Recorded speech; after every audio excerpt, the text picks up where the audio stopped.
Sobre a autoridade. Alguns socialistas abriram nestes últimos tempos uma campanha em regra contra aquilo a que chamam o princípio da autoridade. Basta dizer-lhes que este ou aquele ato é autoritário para que o condenem. Abusam de tal modo desta maneira sumária de proceder que é preciso examinarmos a coisa mais atentamente. A autoridade, no sentido próprio da palavra, quer dizer imposição da vontade de outrem sobre a nossa, e, por outro lado, a autoridade supõe subordinação. Ora, na medida em que estas duas palavras soam mal e que a relação que representam é desagradável para a parte subordinada, trata-se de saber se há meio de passar sem elas e se, dado as atuais condições da sociedade, poderemos dar à vida um outro estado social no qual essa autoridade não tenha mais razão de existir e onde, por conseguinte, deva desaparecer. Examinando as condições económicas, industriais e agrícolas que estão na base da atual sociedade burguesa, verificamos que tendem a substituir cada vez mais a ação isolada pela ação combinada dos indivíduos. A indústria moderna substituiu as pequenas oficinas de produtores isolados pelas grandes fábricas e oficinas onde centenas de operários vigiam máquinas complexas movidas pelo vapor. Os carros e as caminhonetas nas grandes estradas são suplantados pelos comboios nas vias férreas, tal como as pequenas escunas e faluas à vela o foram pelos barcos a vapor. A própria agricultura caiu pouco a pouco no domínio da máquina e do vapor, os quais substituem, lenta mas inexoravelmente, os pequenos proprietários pelos grandes capitalistas que cultivam com a ajuda de operários assalariados grandes superfícies de terrenos. Em todo lado, a ação independente dos indivíduos é substituída pela ação combinada, a complicação dos processos interdependentes. Mas quem diz ação combinada, diz organização. Ora, é possível a organização sem a autoridade? Suponhamos que uma revolução social tenha destornado os capitalistas que presidem agora a produção e a circulação das riquezas. Suponhamos, para nos colocarmos por completo no ponto de vista dos anti-autoritários, que a terra e os instrumentos de trabalho se tornaram a propriedade coletiva dos trabalhadores que os empregam. A autoridade terá desaparecido ou terá pura e simplesmente mudado de forma? Vejamos. Tomemos, por exemplo, uma fiação de algodão. O algodão deve passar pelo menos por 6 operações sucessivas antes de ser reduzido a fio, operações que se fão, na sua maioria, em salas diferentes. Além disso, para manter as máquinas em movimento, é preciso um engenheiro que vigie a máquina a vapor, mecânicos para as reparações cotidianas e numerosos serventes que transportem os produtos de uma sala para a outra, etc. Todos estes operários, homens, mulheres e crianças, são obrigados a começar e a acabar o seu trabalho a horas determinadas pela autoridade do vapor que não se importa com a autonomia individual. É preciso, pois, primeiramente, que os operários se entendam quanto às horas de trabalho e que essas horas, uma vez fixadas, se tornem a regra para todos, sem nenhuma exceção. Depois, em cada uma das salas e constantemente, surgem questões de detalhe sobre o modo de produção, sobre a distribuição dos materiais, etc., questões que é preciso resolver imediatamente sob pena de ver parar toda a produção. Quer se resolvam pela decisão de um delegado proposto por cada ramo de trabalho, ou, se possível, pelo voto da maioria, a vontade individual deve sempre se subordinar. Quer isto dizer que as questões serão resolvidas autoritariamente.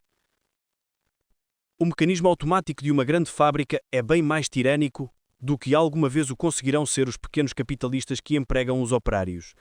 Pelo menos, nas horas de trabalho, pode-se inscrever na porta da fábrica «Lasciate autonomia voi que entrate». Se pela ciência e pelo seu gênio inventivo o homem submeteu as forças da natureza, estas vingam-se submetendo, já que delas se usa, a um verdadeiro despotismo independente de qualquer organização social. Querer abolir a autoridade na grande indústria é querer abolir a própria indústria, é destruir a fiação a vapor para voltar à roca de fiar. Tomemos como outro exemplo o caminho de ferro. Também aí, a cooperação de uma infinidade de indivíduos é absolutamente necessária, cooperação que deve ter lugar em horas bem precisas para que não ocorram desastres.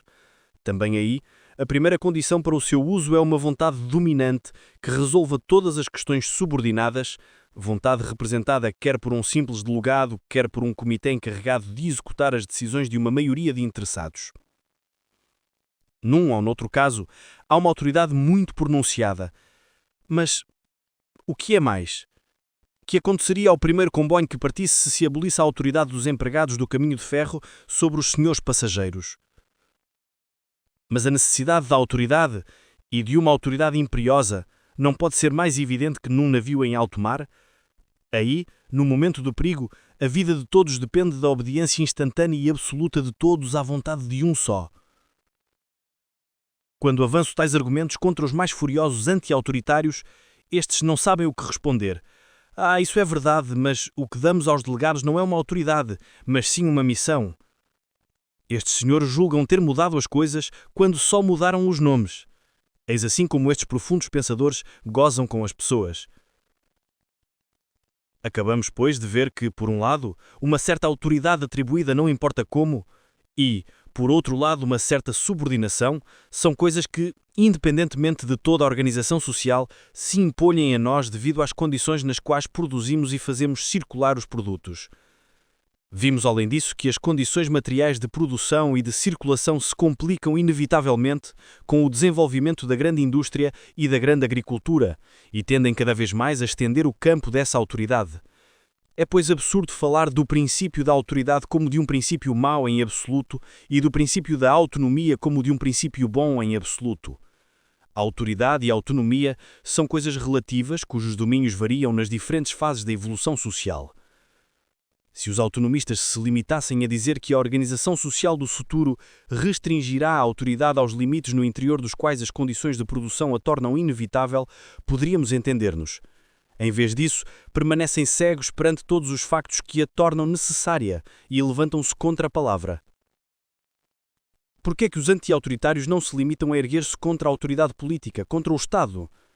Todos os socialistas concordam em que o Estado político e com ele a autoridade política desaparecerão como consequência da próxima revolução social, ou seja, que as funções públicas perderão o caráter político e se transformarão em simples funções administrativas, protegendo os verdadeiros interesses sociais.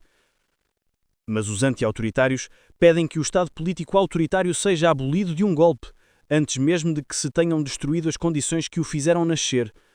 Pedem que o primeiro ato da revolução social seja a abolição da autoridade. Já viram alguma vez uma revolução, estes senhores? Uma revolução é certamente a coisa mais autoritária que se pode imaginar.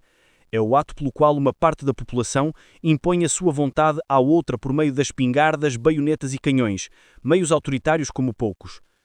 E o partido vitorioso, se não quer ser combatido em vão, deve manter o seu poder pelo fergo que as suas armas inspiram aos reacionários. A Comuna de Paris teria durado um dia que fosse se não se tivesse servido dessa autoridade do povo frente aos burgueses? Não será verdade que, pelo contrário, devemos lamentar que não se tenha servido ainda mais dela? Então, das duas uma, ou os anti-autoritários não sabem o que dizem, e aí só semeiam a confusão, ou sabem-no, e nesse caso traem o movimento do proletariado, tanto num caso como noutro, servem a reação.